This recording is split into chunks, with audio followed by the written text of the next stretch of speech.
Think about the debate this week in California. If you asked all 11 candidates, what kind of judges will you appoint to the court? Every one of them would stand up and say, I will appoint strict constructionists who won't legislate from the bench. They'll say that word for word. Those are the talking points every one of their campaigns has given them. Every Republican has said that for 40 years. Let's look at the record.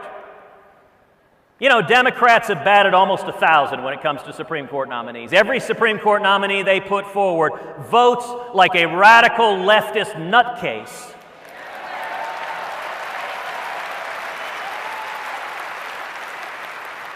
Republicans, we bat about 500. About half of Republican Supreme Court justices actually honor their oaths and defend the Constitution. The other half are screaming train wreck disasters. Earl Warren was a Republican nominee. Bill Brennan was a Republican nominee. John Paul Stevens, David Souter, Harry Blackmun, who authored Roe versus Wade, was a Republican nominee. If you remember the old Pogo cartoon, we have met the enemy, and they is us.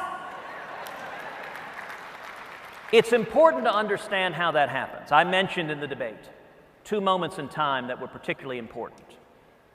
Number one, in 1990, George Herbert Walker Bush had in one room David Souter, and in another room, Edith Jones, the rock-ribbed conservative on the Fifth Circuit Court of Appeals.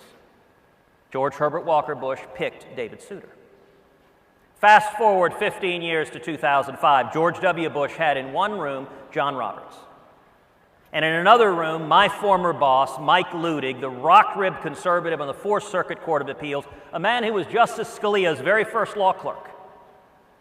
George W. Bush picked John Roberts. Now, it's worth understanding why they did it. It's not that they were secretly desiring, I want some big government liberal.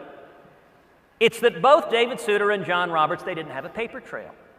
They'd lived their whole lives, they've never written or said anything to prove they were a conservative, and both President Bushes said, gosh, if we nominate a conservative, we'll have a fight. The Democrats will oppose us, the media will criticize us, and Republicans will get nervous. So let's nominate someone who's never said or done anything to prove they're a conservative. Every time we do that, we get burned.